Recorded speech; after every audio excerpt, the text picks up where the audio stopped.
Stop. This will be the most important video you will ever watch. Before you take another course, read another book, or try another strategy to build wealth, you need to hear this, because I'm about to reveal why nothing has worked so far, and it has nothing to do with your effort, your intelligence, or even your opportunities. The truth? Your nervous system is sabotaging you, and until you fix this, wealth will always slip through your fingers. What I'm sharing in this video will completely change how you see money, success, and your own potential. This is the missing piece no one talks about. What if I told you that there's a simple way to live a life of abundance? What if I told you there's one fix that changes everything? Here's the truth most people miss. Abundance isn't just about working harder or thinking more positive thoughts. It's about something deeper, something hidden beneath the surface of your conscious mind. Your nervous system is running programs right now, programs written years ago, maybe decades ago, programs that tell you money is scarce, that success isn't for people like you, that abundance is always just out of reach. These aren't just thoughts. They're wired into your body's automatic responses. Every time opportunity knocks, your nervous system might be slamming the door shut before you even realize it. But here's where it gets exciting. You can reprogram it. Nervous system reprogramming for abundance isn't some mystical concept. It's about rewiring the deepest patterns in your body and brain.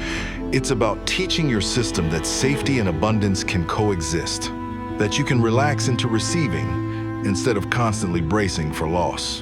In the next few minutes, I'm going to show you exactly how this works, and more importantly, how you can start reprogramming your own nervous system today to finally unlock the abundance that's been waiting for you all along.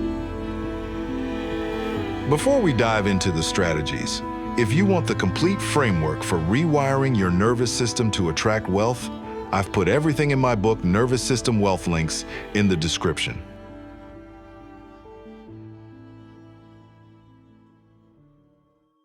We like to think that beneath our skin, we're all fundamentally the same. That a nervous system is a nervous system regardless of the wallet it accompanies. But what if that's wrong? Over the past 2 decades, neuroscientists have made a startling discovery. Wealth doesn't just change what you can buy, it changes who you are at the most fundamental biological level. The nervous systems of the wealthy and the poor are, quite literally, different machines. This isn't about intelligence. It isn't about worth. It's about something far more profound, the way chronic exposure to different environments sculpts the very architecture of our brains, our stress responses, and our body's cellular aging processes. Welcome to the neuroscience of inequality. Let's begin with stress, the foundation of nervous system adaptation. Your stress response system consists of 2 primary components: the sympathetic nervous system, your body's emergency alarm, and the hypothalamic pituitary adrenal axis, or HPA axis, which governs your hormonal stress response. In individuals raised in poverty or chronic economic insecurity, these systems show a distinct pattern. Research from the University of Wisconsin and Columbia University reveals that children from low-income households display heightened amygdala activity, the brain's fear and threat detection center. Their stress response systems are hypervigilant, constantly scanning for danger. This isn't a defect, it's an adaptation. When resources are scarce and threats are frequent, a nervous system that responds quickly to potential danger is advantageous. The problem? This hypervigilance comes at a cost. Chronic activation of stress systems leads to elevated cortisol levels, the primary stress hormone. Over time, this creates what researchers call allostatic load, the cumulative wear and tear on the body from chronic stress. Studies show that individuals from lower socioeconomic backgrounds have measurably higher allostatic load, visible in inflammatory markers, blood pressure, and metabolic function. Meanwhile, the wealthy nervous system operates differently. With consistent access to resources, safety, and control over their environment, the stress response systems of affluent individuals tend to be more regulated with lower baseline cortisol and reduced amygdala reactivity. Their nervous systems, quite literally, perceive the world as less threatening. The differences extend far beyond stress hormones. Neuroimaging studies have revealed structural differences in brain anatomy associated with socioeconomic status. Research published in Nature Neuroscience found that children from lower-income families have reduced gray matter volume in areas critical for academic achievement, including the hippocampus, crucial for memory and learning, and regions of the prefrontal cortex, essential for executive function, planning, and self-regulation. These aren't genetic differences. Longitudinal studies tracking children over time show that changes in family income correlate with changes in brain development. When families move from poverty to stability, children's brain development trajectories shift accordingly. The mechanism appears to be multifaceted. Chronic stress hormones, reduced access to enriching experiences, exposure to environmental toxins more common in low-income areas, and even differences in nutrition all contribute to altered neurodevelopment. Conversely, affluent children show enhanced development in prefrontal regions associated with future planning and delayed gratification. Their environments rich in books, travel, music lessons, and educational opportunities provide constant cognitive stimulation that literally expands neural networks. The wealthy nervous system is sculpted by abundance, the poor nervous system is sculpted by scarcity, and these different sculptures create different capabilities. Perhaps nowhere is the difference more striking than in social cognition, how we perceive and respond to others. A series of studies by psychologist Paul Piff at UC Berkeley revealed a paradoxical finding. As wealth increases, measurable empathy decreases. In laboratory settings, wealthier individuals showed reduced neural activation in brain regions associated with empathy when viewing images of others in distress. They were less accurate at reading emotional expressions and reported feeling less compassion for people facing hardship. This isn't because wealthy people are inherently callous.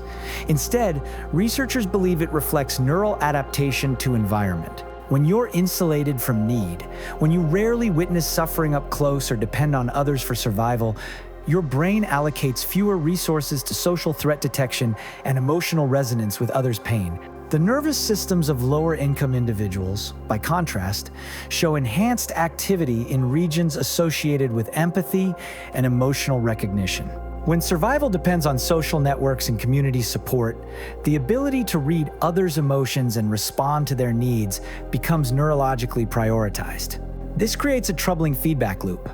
Those with the most power to address suffering are neurobiologically least attuned to it, while those most attuned to others' pain have the least power to act.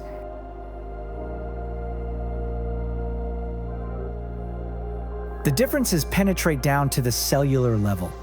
Research on telomeres, the protective caps on the ends of chromosomes that shorten with age, reveals that poverty literally accelerates biological aging. Studies show that children raised in poverty have shorter telomeres than their affluent peers, even when chronologically the same age. The chronic stress associated with economic insecurity appears to speed up cellular aging processes, leading to what researchers call weathering, premature deterioration of health. The autonomic nervous system, which regulates unconscious processes like heart rate, digestion, and immune function, also shows class-based differences. Lower socioeconomic status is associated with reduced heart rate variability, a marker of poor autonomic regulation linked to increased risk of cardiovascular disease and early mortality. Meanwhile, the wealthy show better autonomic balance, more efficient immune function, and slower biological aging. Their nervous systems exist in a fundamentally different relationship with time itself. Their bodies age more slowly because their nervous systems aren't in constant defense mode. What does all this mean? It means that economic inequality isn't just a social or political problem, it's a biological one. We're not just creating different life outcomes for the rich and poor. We're creating different human organisms with different capacities, different vulnerabilities, and different lifespans. But here's the crucial point. These differences aren't fixed.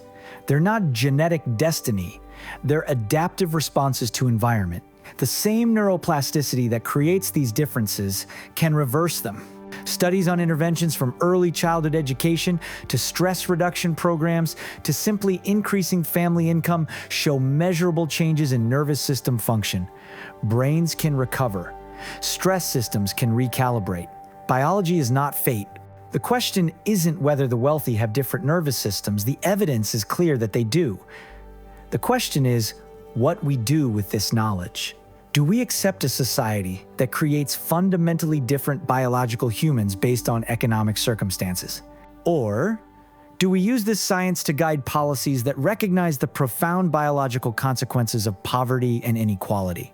The nervous system you inhabit isn't just shaped by your genes, it's shaped by your world. And that means changing the world can change biology itself. The wealthy may have different nervous systems, but we have the knowledge to ensure that difference isn't destiny. This is the core of what we teach in our book, Nervous System Wealth. Grab the link in the description.